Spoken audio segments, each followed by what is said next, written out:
Chapter 5 Dolce Domum. The sheep ran huddling together against the hurdles, blowing out thin nostrils and stamping with delicate forefeet, their heads thrown back and a light steam rising from the crowded sheep pen into the frosty air.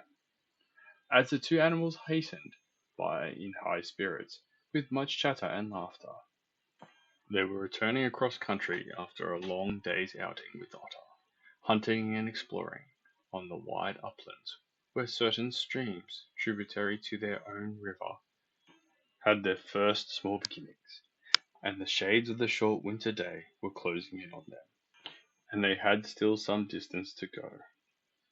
Plodding at random across the plough, they had heard the sheep and had made for them, and now, leading from the sheep pen, they found a beaten track that made walking a lighter business, and responded, moreover, to that small inquiring something which all animals carry inside them, saying unmistakably, "Yes, quite right. This leads home." "It looks as if we were coming to a village," said the mole somewhat dubiously, slackening his pace, as the track, that had in time become a path, and then had developed into a lane, now handed them over to the charge of a well-metalled road. The animals did not hold with villages, and their own highways, thickly frequented as they were, took an independent course, regardless of church, post office, or public house. "Oh, never mind," said the rat. "At this season of the year they're all safe indoors by this time, sitting around the fire. Men, women, and children, dogs and cats and all. We shall slip through all right, without any bother or unpleasantness, and we can have a look at them through their windows if you like, and see what they're doing." The rapid nightfall of mid-December had quite beset the little village as they approached it on soft feet over a first thin fall of powdery snow. Little was visible but squares of a dusky orange-red on either side of the street, where the firelight or lamplight of each cottage overflowed through the casements into the dark world without. Most of the low latticed windows were innocent of blinds, and to the lookers-in from outside, the inmates, gathered round the tea-table, absorbed in handiwork, or talking with laughter and gesture, had each that happy grace which is the last thing the skilled actor shall capture, the natural grace which goes with perfect unconsciousness of observation. Moving at will from one theatre to another, the two spectators, so far from home themselves, had something of wistfulness in their eyes as they watched a cat being stroked, a sleepy child picked up and huddled off to bed, or a tired man stretch and knock out his pipe on the end of the smouldering log.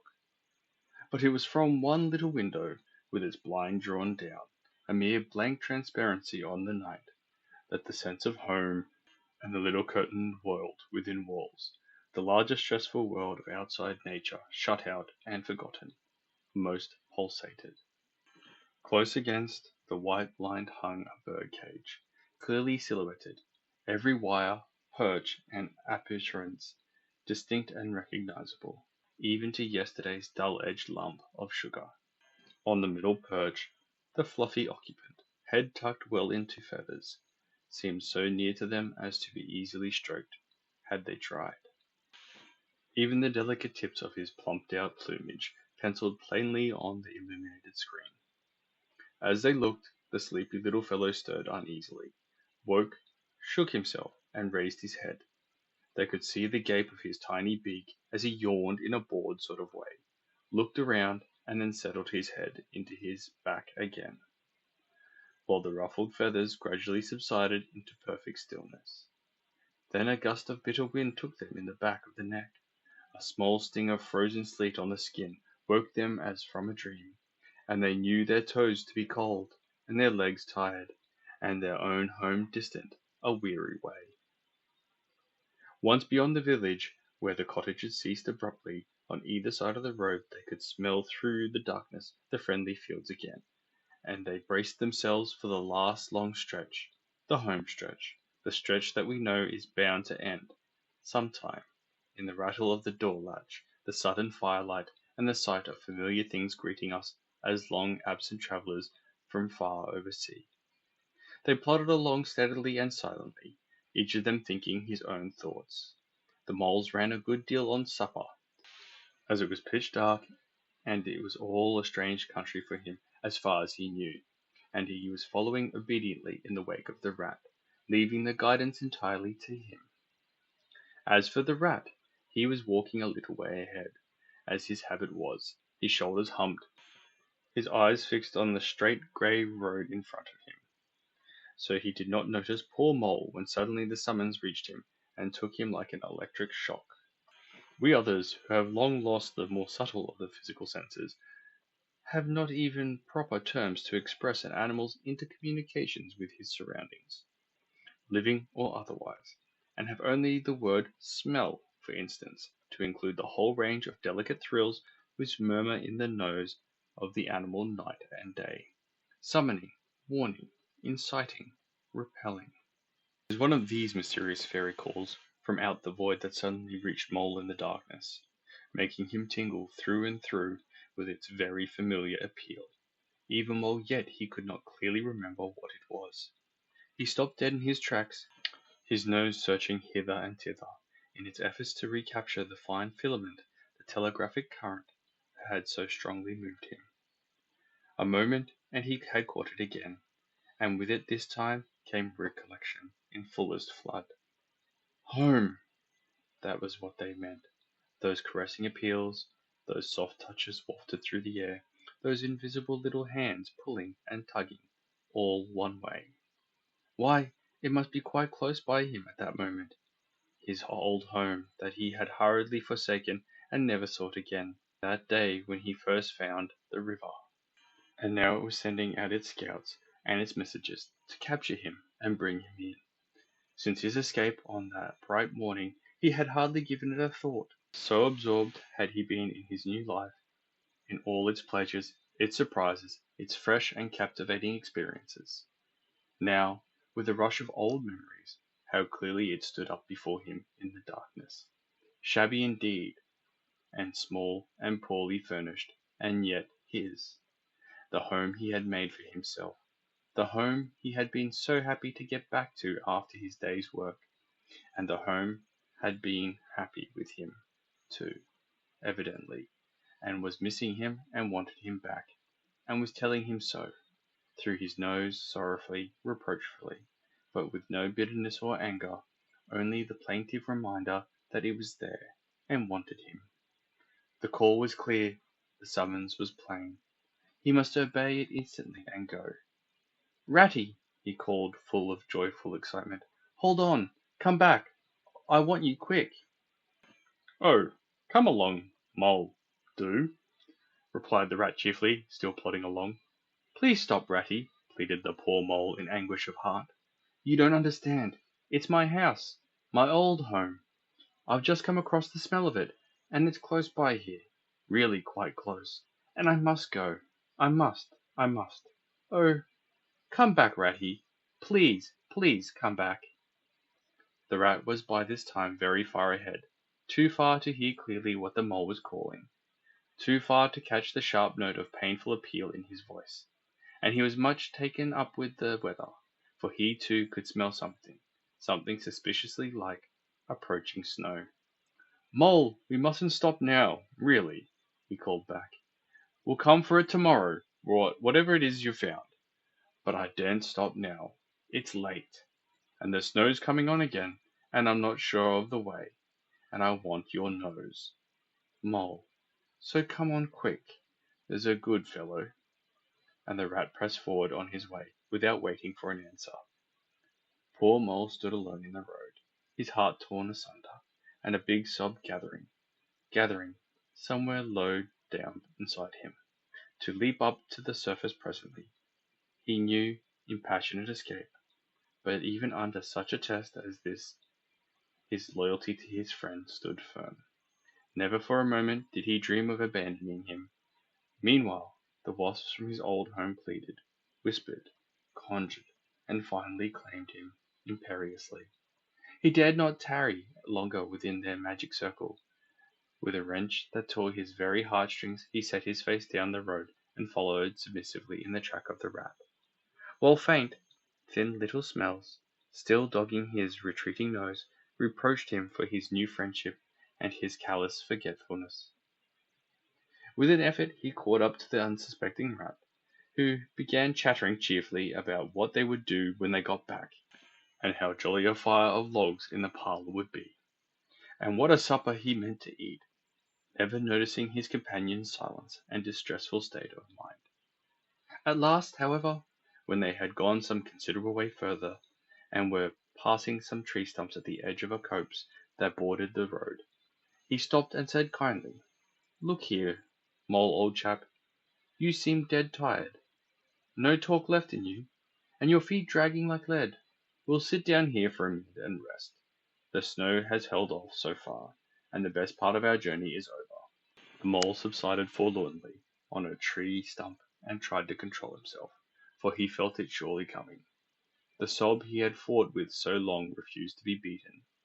Up and up it forced its way to the air, and then another, and another, and others thick and fast, till poor Mole at last gave up the struggle, and cried freely and helplessly and openly, now that he knew it was all over, and he had lost what he could hardly be said to have found. The Rat, astonished and dismayed at the violence of Mole's paroxysm of grief, did not dare to speak for a while. At last he said, very quietly and sympathetically, "What is it, old fellow? Whatever can be the matter? Tell us your trouble, and let me see what I can do." Poor Mole found it difficult to get any word out between the upheavals of his chest that followed one upon another so quickly, and held back speech and choked it as it came. "I know it's a shabby, dingy little place," he sobbed forth at last, brokenly. "Not like your cozy quarters, or Toad's beautiful hall, or Badger's great house. But it was my own little home, and I was fond of it.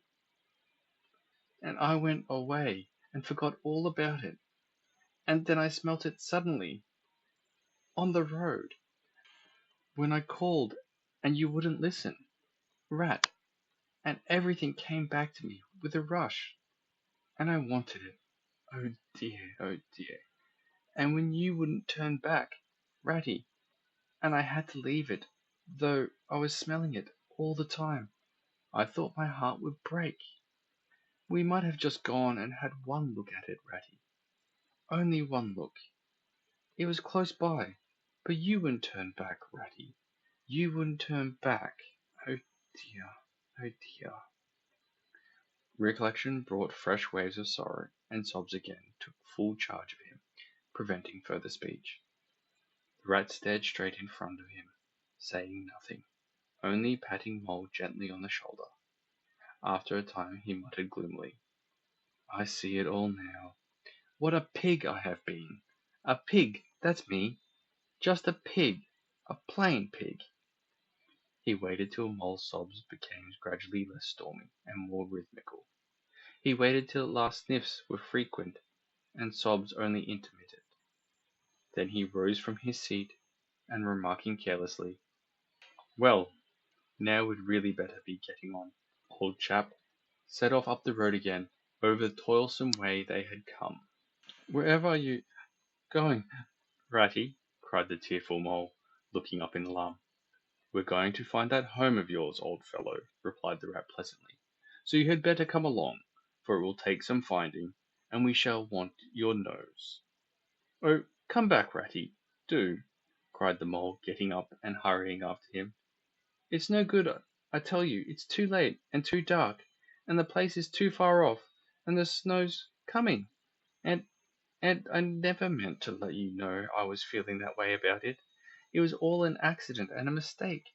And think of Riverbank, and your supper." "Hang Riverbank, and supper too," said the Rat heartily. "I tell you I'm going to find this place now, if I stay out all night. So cheer up, old chap, and take my arm, and we'll very soon be back there again." Still snuffling, pleading, and reluctant, Mole suffered himself to be dragged back along the road by his imperious companion, who by a flow of cheerful talk and anecdote endeavoured to beguile his spirits back and make the weary way seem shorter. When at last it seemed to the rat that they must be nearing the part of the road where the mole had been held up, he said, "Now, no more talking business. Use your nose and give your mind to it." They moved on in silence for some way, when suddenly the rat was conscious, through his arm that was linked in Mole's, of a faint sort of electric thrill that was passing down that animal's body. Instantly he disengaged himself, fell back a pace, and waited, all attention. The signals were coming through. Mole stood a moment rigid, while his uplifted nose, quivering slightly, felt the air. Then a short, quick run forward, a halt, a check, a try back, and then a slow, steady, confident advance. The rat, much excited, kept close to his heels as the mole, with something of the air of a sleepwalker, crossed a dry ditch, scrambled through a hedge, and nosed his way over a field, and trackless and bare in the faint starlight. Suddenly, without giving warning, he dived, but the rat was on the alert, and promptly followed him down the tunnel to which his unerring nose had faithfully led him. It was close and airless, and the earthy smell was strong, and it seemed a long time to Rat ere the passage ended, and he could stand erect and stretch and shake himself. The mole struck a match, and by its light the rat saw that they were standing in an open space, neatly swept and sanded underfoot, and directly facing them was Mole's little front door, with "Mole End" painted in Gothic lettering over the bell pull at the side. Mole reached down a lantern from a nail on the wall and lit it, and the rat, looking round him, saw that they were in a sort of forecourt. A garden seat stood on one side of the door, and on the other a roller, for the mole, who was a tiny animal when at home, could not stand having his ground kicked up by other animals into little runs that ended in earth heaps. On the walls hung wire baskets with ferns in them, alternating with brackets carrying plaster, statuary, Garibaldi, and the infant Samuel, and Queen Victoria, and other heroes of modern Italy. Down on one side of the forecourt ran a skittle alley, with benches along it and little wooden tables marked with rings that hinted at beer mugs. In the middle was a small round pond containing goldfish, and surrounded by a cockle-shell border. Out of the centre of the pond rose a fanciful erection, clothed in more cockle-shells, and topped by a large silvered glass ball that reflected everything, all wrong, and had a very pleasing effect. Mole's face beamed at the sight of all these objects so dear to him, and he hurried right through the door, lit a lamp in the hall, and took one glance round his old home. He saw the dust lying thick on everything, saw the cheerless, deserted look of the long-neglected house, and its narrow, meagre dimensions, its worn and shabby contents, and collapsed again on a hall chair, his nose to his paws. "Oh, Ratty," he cried dismally, "why ever did I do it?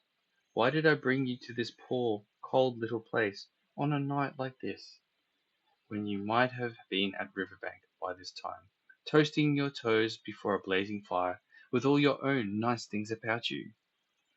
The rat paid no heed to his doubtful self-reproaches. He was running here and there, opening doors, inspecting rooms and cupboards, and lighting lamps and candles, and sticking them up everywhere. "What a capital little house this is!" he called out cheerily. "So compact, so well planned. Everything's here, and everything in its place. We'll make a jolly night of it. The first thing we want is a good fire. I'll see to that. I always know where to find things. So this is the parlour. Splendid! Your own idea? These little sleeping bunks in the wall? Capital! Now I'll fetch the wood and coals, and you get a duster, Mole. You'll find one in the drawer of the kitchen table, and try and smarten things up a bit. Bustle about, old chap." Encouraged by his inspiring companion, the mole roused himself and dusted and polished with energy and heartiness, while the rat, running to and fro with armfuls of fuel, soon had a cheerful blaze roaring up the chimney. He hailed the mole to come and warm himself, but Mole promptly had another fit of the blues, dropping down on a couch in dark despair, and burying his face in his duster. "Rat," he moaned, "how about your supper? You poor, cold, hungry, weary animal. I've nothing to give you, nothing, Not a crumb. What a fellow you are for giving in, said the rat reproachfully. Why, only just now I saw a sardine opener on the kitchen dresser, quite distinctly, and everyone knows that means there are sardines about somewhere in the neighborhood. Rouse yourself, pull yourself together, and come with me and forage.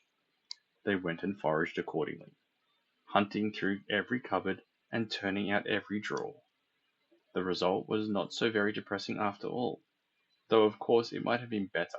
A tin of sardines, a box of captain's biscuits, nearly full, and a German sausage encased in silver paper. There's a banquet for you, observed the rat, as he arranged the table. I know some animals who would give their ears to be sitting down to supper with us tonight. No bread, groaned the mole dolorously. No butter, no pâté de foie gras, no champagne, continued the rat, grinning. And that reminds me, what's that little door at the end of the passage? Your cellar, of course. Every luxury in this house. Just wait a minute. He made for the cellar door, and presently reappeared, somewhat dusty, with a bottle of beer in each paw and another under each arm. Self-indulgent beggar you seem to be, Mole, he observed. Deny yourself nothing. This is really the jolliest little place I ever was in.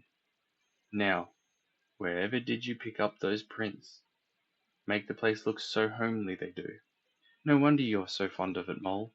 Tell us all about it, and how you came to make it what it is. Then, while the rat busied himself fetching plates, and knives and forks, and mustard which he mixed in an egg cup, the mole, his bosom still heaving with the stress of his recent emotion, related, somewhat shyly at first, but with more freedom as he warmed to his subject, how that this was planned, and how that was thought out, and how this was got through a windfall from an aunt, and that was a wonderful find and a bargain, and this other thing was bought out of laborious savings and a certain amount of going without. His spirits finally quite restored, he must needs go and caress his possessions, and take a lamp and show off their points to his visitor, and expatiate on them, quite forgetful of the supper they both so much needed. Rat, who was desperately hungry, but strove to conceal it, nodding seriously, examining with a puckered brow, and saying "Wonderful" and "Most remarkable" at intervals when the chance for an observation was given him. At last the rat succeeded in decoying him to the table, and had just got seriously to work with the sardine opener when sounds were heard from the forecourt without. Sounds like the scuffling of small feet in the gravel and a confused murmur of tiny voices, while broken sentences reached them. Now all in a line. Hold the lantern up a bit, Tommy. Clear your throats first. No coughing after I say 1, 2, 3. Where's young Bill? Here, come on. Do. We're all awaiting. What's up? Inquired the rat, pushing in his labours. I think it must be the field mice, replied the mole, with a touch of pride in his manner. They go round carol singing regularly at this time of year. They're quite an institution in these parts, and they never pass me over. They come to Mole End last of all, and I used to give them hot drinks and supper too sometimes, when I could afford it. It will be like old times to hear them again. Let's have a look at them, cried the rat, jumping up and running to the door. It was a pretty sight, and a seasonable one, that met their eyes when they flung the door open. In the forecourt, lit by the dim rays of a horn lantern, some 8 or 10 little field mice stood in a semicircle, red worsted comforters round their throats, their forepaws thrust deep into their pockets, their feet jigging for warmth. With bright beady eyes they glanced shyly at each other, sniggering a little, sniffing and applying coat sleeves a good deal.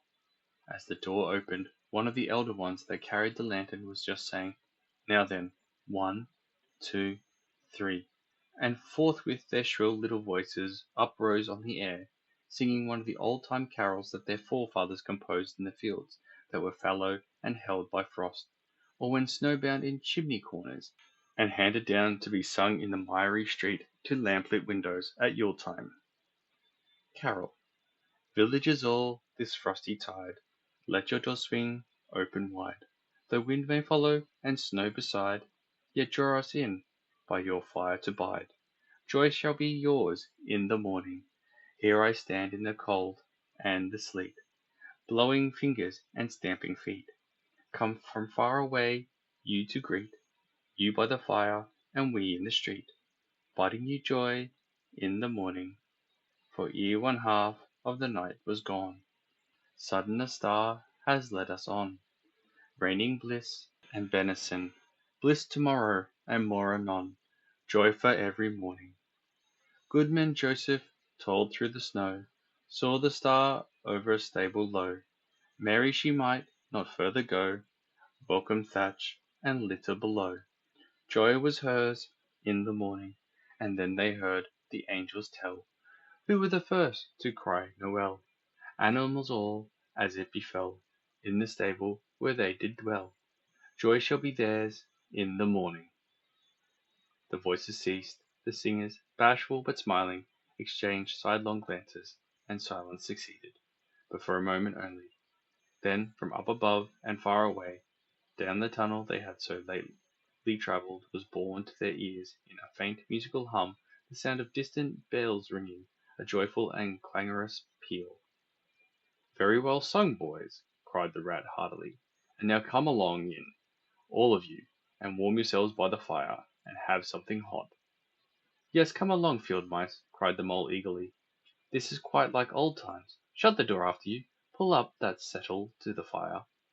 Now, you just wait a minute, while we—" "Oh, Ratty!" he cried in despair, plumping down on a seat, with tears impending. "Whatever are we doing? We've nothing to give them." "You leave it all to me," said the masterful Rat. "Here, you with the lantern, come over this way. I want to talk to you. Now tell me, are there any shops open at this hour of the night?"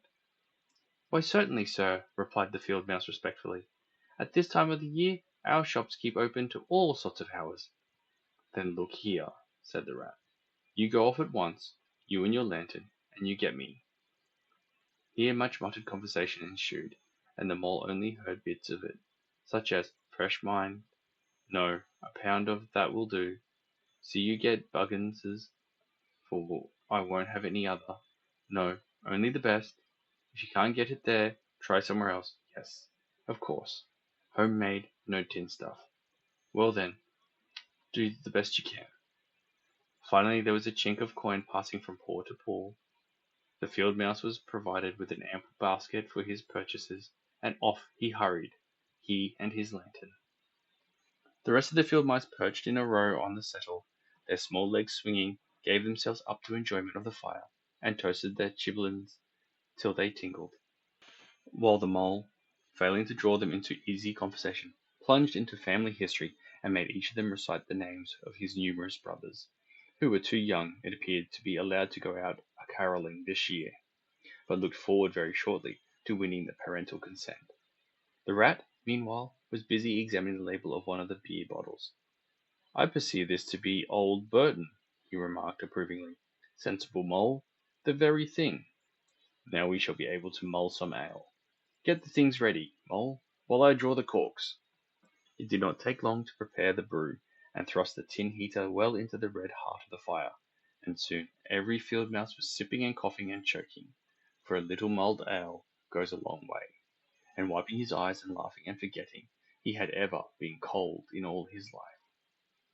"They act plays too, these fellows," the Mole explained to the Rat. "Make them up all by themselves, and act them afterwards.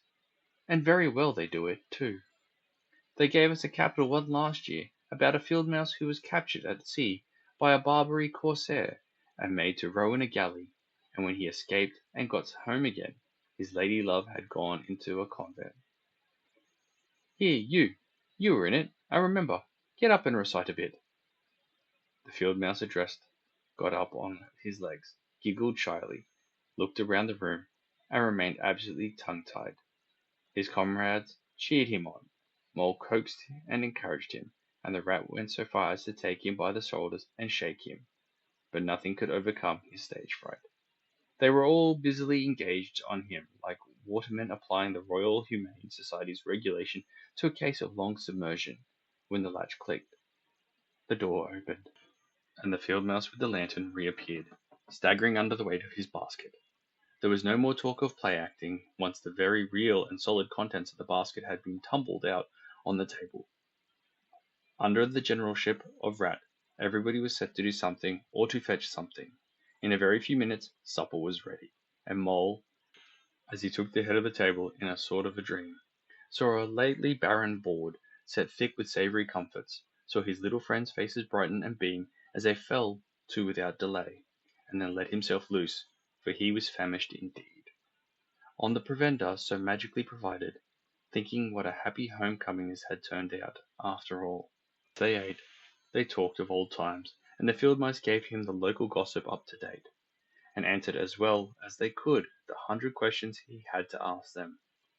The Rat said little or nothing, only taking care that each guest had what he wanted, and plenty of it, and that Mole had no trouble or anxiety about anything. They clattered off at last, very grateful and showering wishes of the season, with their jacket pockets stuffed with remembrances for the small brothers and sisters at home. When the door had closed on the last of them, and the chink of the lanterns had died away, Mole and Rat kicked the fire up, drew their chairs in, brewed themselves a last nightcap of mulled ale, and discussed the events of the long day. At last the Rat, with a tremendous yawn, said, "Mole, old chap, I'm ready to drop." Sleepy is simply not the word. That your own bunk over on that side? Very well, then, I'll take this. What a ripping little house this is. Everything so handy. He clambered into his bunk and rolled himself well up in the blankets, and slumber gathered him forthwith, as a swathe of barley is folded into the arms of the reaping machine. The weary Mole also was glad to turn in without delay, and soon had his head on his pillow in great joy and contentment. But ere he closed his eyes, he let them wander round his old room, mellow in the glow of the firelight that played or rested on familiar and friendly things which had long been unconsciously a part of him, and now smilingly received him back without rancour. He was now in just the frame of mind that the tactful Rat had quietly worked to bring about in him. He saw clearly how plain and simple, how narrow, even, it all was, but clearly, too, how much it all meant to him, and the special value of some such anchorage in one's existence. He did not at all want to abandon the new life and its splendid spaces, to turn his back on sun and air, and all they offered him, and creep home and stay there. The upper world was all too strong. It called to him still, even down there, and he knew he must return to the larger stage. But it was good to think he had this to come back to, this place which was all his own, these things which were so glad to see him again, and could always be counted upon for the same simple welcome. Hi, I hope you enjoyed this video.